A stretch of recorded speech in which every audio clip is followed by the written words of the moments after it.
ओ अल्लाह दीवार खोद खोद के कैसे निकालूं, कोई भी नहीं मिल रहा, आदमी भी नहीं है, वहाँ से सारे कमरे से आदमी को बुला के ले आया। दिल्ली में कल रात से हो रही बारिश कुछ लोगों के लिए बहुत बड़ी आफत बनकर आई है। दिल्ली के इस वक्त मैं जैतपुर में हूँ और जैतपुर का ये जो क्षेत्र है, यहाँ एक आश्रम बना हुआ है। इस आश्रम के बराबर से जो इसकी दीवार थी, एक लंबी दीवार, तकरीबन 100 फीट की दीवार थी।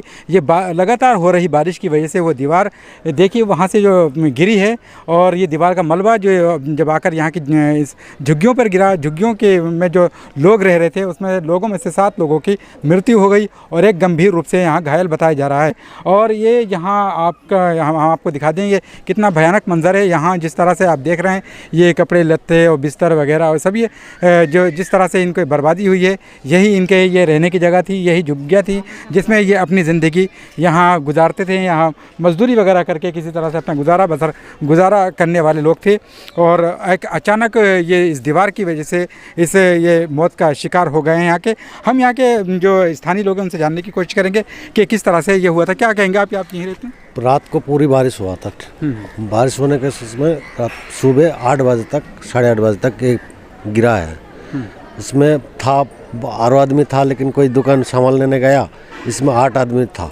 वो 7 खतों में 1 बचा हुआ था, यही पड़ा है बस। अच्छा। अब बिजली था, करंट हो गई, जो इधर था उसका भी करंट लगा हुआ।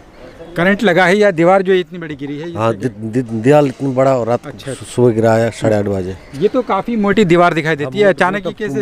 हाइट 10 फुट हाइट था ये दीवार। 10 फीट हाइट थे दीवार की। 10 बड़ा मोटी चौड़ा दीवार था ये। ठीक है। तो ये अचानक कैसे गिर गई, क्या कहेंगे? बारिश के चक्कर में गिरा है। ये मंदिर का दीवार था। कौन लोग थे यहाँ, किस तरह से रहते थे, उनके बारे में बताएं थोड़ा। बंगाली आदमी, कलकत्ता का सारा कलकत्ता का है, बंगाल का है। मेरा गांव का तरफ ही है सब। आपके गांव की तरफ के सब लोग क्या करते थे? ये लोग कबाड़ा काम करता है। अच्छा, ये कबाड़ का काम करने वाले। कूड़ा उठाते हैं, कोई बिनता है, कूड़ा का काम करता है सब लोग। अच्छा, तो यही काम है। कुल मिला के ये कहा जा सकता है कि ये रोज़मर्रा की अपनी ज़िंदगी गुजारने वाले, अपनी गुजर बसर करने वाले लोग थे, जो कूड़ा वगैरह चुनकर अपना जो गुजारा बस करते थे। और वो उनको क्या पता था कि आज रात जब सोएंगे तो सुबह वो नहीं उठ पाएंगे। ये एक बड़ा हादसा है और सरकार को इस पर अभी सरकार क्या करती है ये देखना होगा, क्योंकि अभी तक यहाँ कोई अधिकारी यहाँ किसी तरह का नहीं पहुँचा है। हालांकि यहाँ कुछ लोगों का कहना है कि लोग आ रहे हैं, बता रहे हैं और आश्वासन देकर जा रहे हैं, लेकिन जिस तरह से आधिकारिक रूप पर कोई बयान आना चाहिए था, जिस तरह से यहाँ जो चीफ मिनिस्टर साहिबा जो अपने आप को दिखाती हैं, बहुत ज़्यादा बिजी दिखाती हैं, दिल्ली के लोगों के बीच में अपने आप को दिखाती हैं, उनका कोई बयान इस इतने बड़े हादसे पर अभी तक नहीं आ सका है। बहरहाल देखना होगा कि क्या किस तरह के इनको जो मुआवजा दिया जाएगा या क्या किया जाएगा, किस तरह से इनकी मदद की जाती है। आइए बात करते हैं इसी परिवार के लोगों से जो इस हादसे के शिकार हुए हैं, उनके लोगों से बातचीत करते हैं। आप बताएं, आप क्या कहेंगे? आप बता पाएंगे कुछ? क्या नाम है आपका? नाम बताएं। मेरा नाम परवीना खातून। क्या हुआ, किस तरह का? मेरे पति घर में था, मैं बाहर किसी के साथ बात कर रही थी और मेरे दोनों बच्चे, मेरे देवर की एक लड़की, मेरी लड़की, और वो दोनों पति पत्नी 4 आदमी दूसरे घर में थे, दूसरे कमरे में थे। मेरा दामाद मेरे पति एक कमरे में थे, मैं बाहर आके बात कर रही थी। ऐसे ही गिर गई, सारा खत्म हो गई, टाइम भी नहीं मिला निकलने के लिए।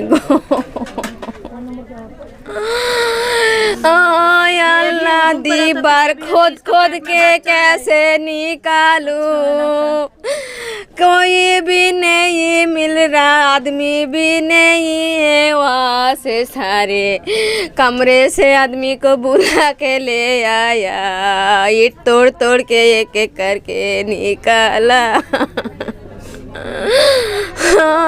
अल्लाह या सब्र करिए।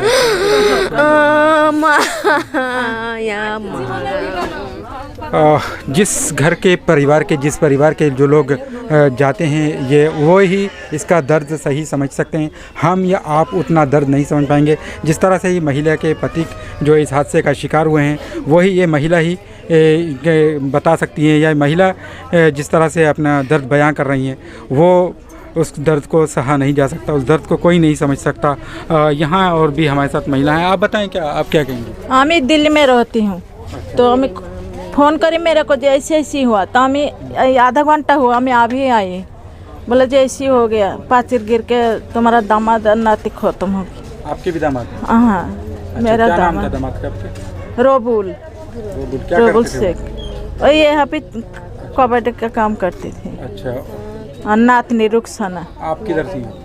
हाँ आप कहाँ थी? हमें दिल्ली में था, कपासड़ा बॉर्डर में। अच्छा, आप वहाँ थी? हाँ आपका दामाद यहाँ रहता है? दामाद बेटी? हाँ। अच्छा अच्छा, बेटी कहाँ है? ये अच्छा, बेटी है। आपकी। हाँ बेटी यही है। अच्छा अच्छा अच्छा ये बेटी है। अच्छा। मेरी सरकार से किस तरह सरकार से किस तरह की कोई मदद आपके पास पहुंची? मेरे किसी भविष्य मदद बच्चे की करे। भविष्य मेरा कौन इसको देखो, इसको ही हो गया। आप लोग क्या करोगे नहीं करोगे देखो, करेगा? मेरा इसी का जिंदगी खराब हो गया। मेरे लड़की का जिंदगी हो गया। अच्छा, क्या नाम है आपका पूरा? मेरा कुलसन नाम है। कुलसुम। तो ये कुलसुम हैं जो बता रही हैं कि इनका दामाद थे वो जो जिस महिला से हमने पहले बात की, उनके पति यानी कि ये इनकी बेटी हैं। और ये जिस तरह से इन्होंने ये बताया कि ये दर्दनाक एक बड़ा हादसा यहाँ हुआ है। इस हादसे को जो है इस पर संज्ञान इसका लेना चाहिए कि कहाँ चूक हुई है, कहाँ कमी रह गई। ये सोचने का विषय है और ये जानने का विषय है और सरकार को इस पर जानना चाहिए और इसका संज्ञान ज़रूर लेना चाहिए, ताकि इस तरह के हादसे जिस तरह के दावे यहाँ दिल्ली में किए गए थे कि अब की बार बरसात में कोई ऐसा हादसा नहीं आएगा, कोई ऐसा कुछ नहीं होगा। ये जो भाजपा सरकार आई है और भाजपा सबका ये सरकार जो है सबका ख्याल रख रही है इस बात का कि दिल्ली में कहीं पानी नहीं जमा हो, कहीं भरे नहीं, सारे इंतज़ाम अच्छे किए गए थे। लेकिन ये जिस तरह का ये हादसा हुआ है एक बहुत बड़ा हादसा है अपने में और ये संज्ञान लेने की इसको ज़रूरत है। NGTV के लिए नई दिल्ली के जैतपुर से अबुल कलाम।